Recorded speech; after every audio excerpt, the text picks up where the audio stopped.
My name is Gilles de Larouzière. I am the president of Maisons Domaines Henriot, a family group of fine estates founded in 1808 with Champagne Henriot and now encompassing Bouchard, Père since 1995 in Burgundy, William Fèvre in Chablis since 1998, and since 2017 also Beaux Vineyard in Oregon. My first sip of wine, I don't have any memory of it since my father, I mean it's a cultural family culture. My father, every time he opened the bottle, were allowing us, as soon as I was 3 years old, I think, to have a sip and smell the wine. So I don't have any memory. The tasting memory I have, the striking tasting I have was when my uncle Joseph came back, Joseph Henriot came back from Australia with a bottle of Cape Mentel and Cloudy Bay, and it was for some reason, I think I was 13, I think, and it's a very vivid memory that I have of that moment. As far as I can remember, the life of my uncle Joseph Henriot was to me something fascinating. So I never thought for a long time that I would join the group as executive, you know, as shareholder of course, I'm a member of the family, but as executive I didn't think of it until very late actually. But I have always felt a great attraction and fascination for what my uncle was doing and for the wine, basically, and the earth.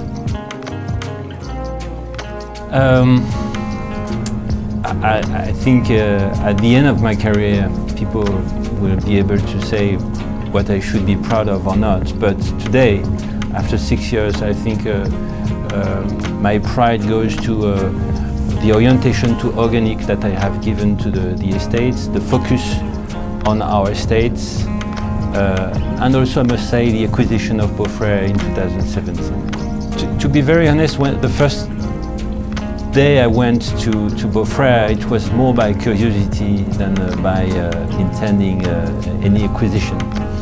But first I met someone. I met Mike and his son Mikey, and they are incredibly nice people, very deep and very authentic in their thoughts. I met a beautiful vineyard, a beautiful region, and fantastic Pinot Noirs. So I mean, I spent 24 hours there, and when I left, I was convinced it was a move to do, and then it was something rearranged later on. But the first moment was a moment between people, and the meeting of a region and a fine terroir for Pinot Noir. I wish more people knew about Henriot that first it's still a family-owned maison brand of champagne in a world where most the historic brands are now part of corporates. And the second thing is actually that it has been founded by a woman, a widow, one of these famous widows of Champagne, Apolline, in 1808. And it was very visionary because in 1808, for a lady, launching a business in Champagne, which was a new activity, was really demonstration of visionary capacity and great inspiration.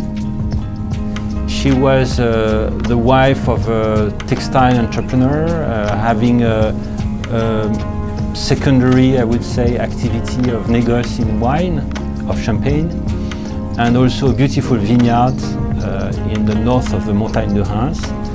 And when her husband, it was a passion for them, the vineyard was a passion, and when her husband passed away, she decided to establish Champagne Henriot as a house.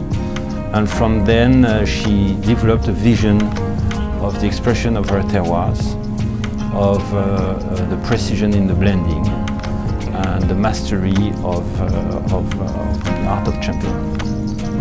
And we are still today inspired by her vision.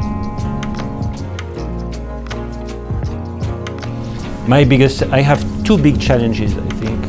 The first one is, those two big challenges are those that I think everyone in the wine sector is facing. The first one, as the president of a family group, is to be successful in passing to the next generation this incredible heritage and the passion that it creates in our hearts.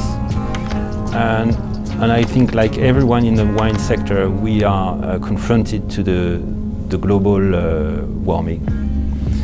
And adapting our vineyards, our practices, the management of the canopy, the work of the soil, the vinification process, to what global warming is creating is a huge challenge.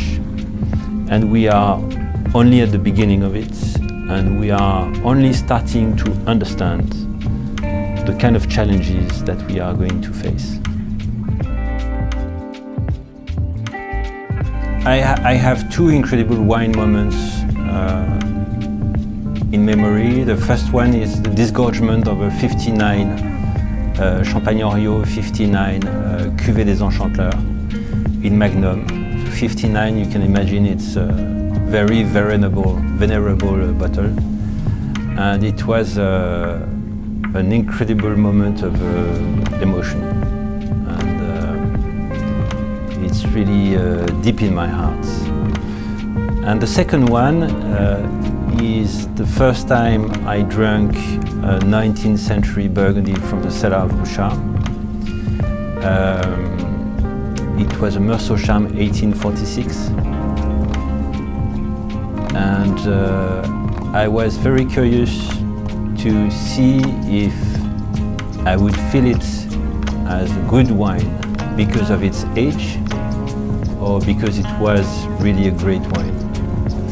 And as a matter of fact, it was a great wine. But there is an emotion when you drink these wines, because when you think of what was France, what was the world, how people were living, what were the technical means that people had to produce their wines, and what they had done with it, it's fascinating.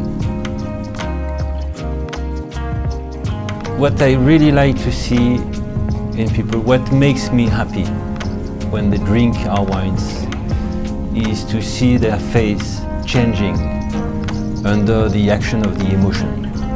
That's what really we are working for.